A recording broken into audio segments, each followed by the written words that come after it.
দর্শক, একদিন আগে ভারতের বিদেশমন্ত্রী এস জয়শঙ্কর আমেরিকা সফরে গিয়েছেন। আমেরিকা সফরে তিনি যখন গিয়েছেন তার আগের দিনই আমেরিকার যিনি নিরাপত্তা উপদেষ্টা তিনি সমস্ত বিধিবিধান ভেঙে বাংলাদেশের প্রধান উপদেষ্টাকে ফোন দিয়েছিলেন। জয়শঙ্কর মূলত আমেরিকা গিয়েছেন ট্রাম্প প্রশাসনের সঙ্গে সম্পর্কটা আগামীতে কেমন হবে সেই ব্যাপারে বিস্তর মিটিং সিটিং করতে, যার মধ্যে নাকি বাংলাদেশও গুরুত্বপূর্ণ অংশ হিসেবে রয়েছে এবং সেই আলোচনা তাদের মধ্যে হয়েছে। জয়শঙ্করের সঙ্গে ট্রাম্প প্রশাসনের কি কথা হলো এবং বাইডেন প্রশাসনের নিরাপত্তা উপদেষ্টা কেন সমস্ত নিয়মনীতি লঙ্ঘন করে ডক্টর ইউনূসকে ফোন দিলেন এমন একটা দিনে যেদিন জয়শঙ্কর আমেরিকাতে যাচ্ছেন সরকার এবং পরবর্তী সরকার ট্রাম্পের সঙ্গে মিটিং করতে, সেই আলোচনাই করব এই ভিডিওতে। থাকবেন পলিটিক্স টিভির নিয়মিত আয়োজনে।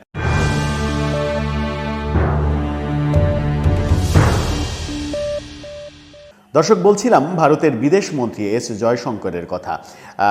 ভারতের বিদেশমন্ত্রী এস জয়শঙ্কর সাথে ভারতের যে রয়ের প্রধান অজিত দোভাল, নিরাপত্তা প্রধান অজিত দোভাল এবং তুলসী গ্যাবার্ড আমেরিকার নিরাপত্তা প্রধান, যিনি কিনা ট্রাম্প প্রশাসনের নিরাপত্তা প্রধান হবেন, ভারতীয় বংশোদ্ভূত এই তুলসী গ্যাবার্ড এবং অজিত দোভাল, এই দুজনের সমন্বয়ে বাংলাদেশে ইউনূস সরকারের ওপরে একটা ম্যাসাকার অবস্থা তৈরি করা হবে এমন আলোচনা আওয়ামী সমর্থকদের মধ্যে রয়েছে।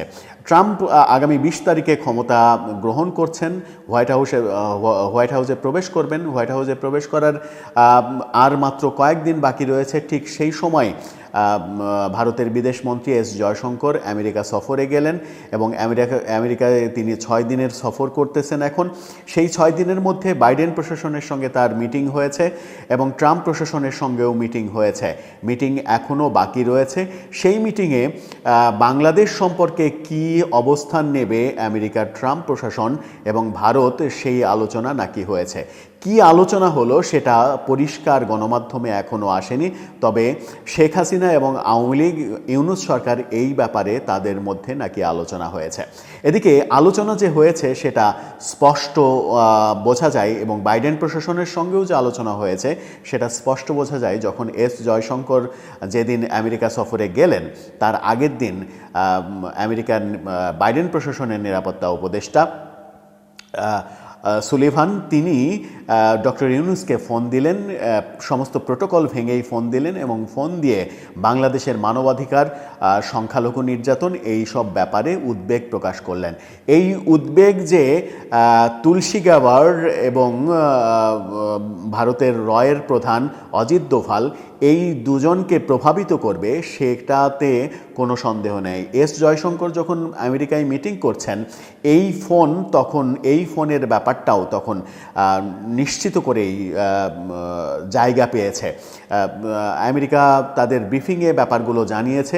এস জয়শঙ্কর এবং বাইডেন প্রশাসনের সঙ্গে মিটিং হয়েছে বাংলাদেশ সম্পর্কে এস জয়শঙ্কর এবং বাইডেন প্রশাসনের মিটিং যখন হয়েছে তখন জয়শঙ্করের মূলত যাওয়ার উদ্দেশ্য ভারতের সঙ্গে ট্রাম্প প্রশাসনের সম্পর্ক কেমন হবে, ব্যবসা বাণিজ্য কেমন হবে, বিদেশ নীতি কেমন হবে, সেই আলোচনার পাশাপাশি বাংলাদেশে রাজনৈতিক পরিস্থিতি নিয়ে, শেখ হাসিনাকে নিয়ে ভারত এবং আমেরিকা কী সিদ্ধান্ত নেবে সেটা অন্যতম আলোচনার বিষয়।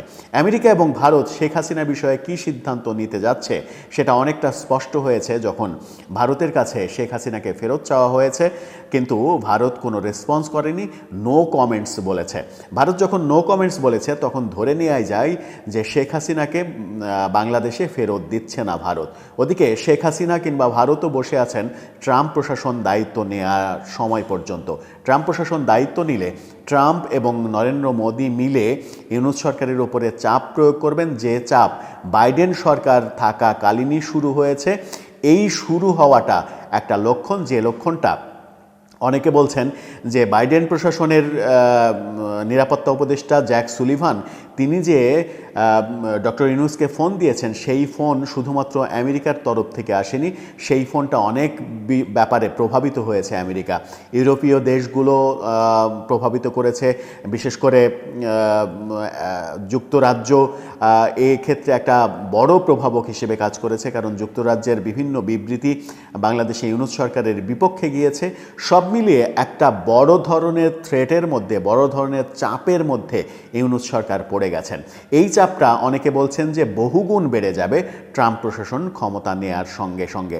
ট্রাম্প 20 তারিখে ক্ষমতা নিচ্ছেন, জানুয়ারির 20 তারিখে ক্ষমতা নেওয়ার পরে ভারত এবং নরেন্দ্র মোদী এবং ডোনাল্ড ট্রাম্প মিলে শেখ হাসিনা বিষয়ে কী সিদ্ধান্ত নেন, ডক্টর ইউনূসের এই সরকার বিষয়ে কী সিদ্ধান্ত নেন, সেটার একটা নাটকীয় পরিবর্তন ঘটবে বলে অনেকে মনে করছেন। এবং সেই নাটকীয় পরিবর্তনের মাঝে যেটা ঘটবে সেটা হচ্ছে ট্রাম্প প্রশাসন ইউনূস প্রশাসনকে খুবই দ্রুত নির্বাচন দিয়ে গণতান্ত্রিক সরকারের হাতে ক্ষমতা হস্তান্তর করার ব্যাপারে চাপ দেবেন। সেই ক্ষেত্রে ডক্টর ইউনূস যে 25 সালের শেষে কিংবা 26 সালের প্রথমার্ধে নির্বাচনের কথা বলেছেন, সেটা আরও অনেক বেশি এগিয়ে আসতে পারে বলেও অনেকে মনে করেন।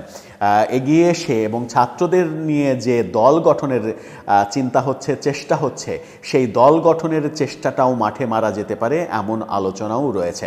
সব মিলিয়ে কী হতে যাচ্ছে, ডোনাল্ড ট্রাম্প ক্ষমতায় আসলে কোন দিকে যাবে ঘটনা প্রবাহ, আপনার মন্তব্য জানিয়ে লিখতে পারেন আমাদের কমেন্ট বক্সে।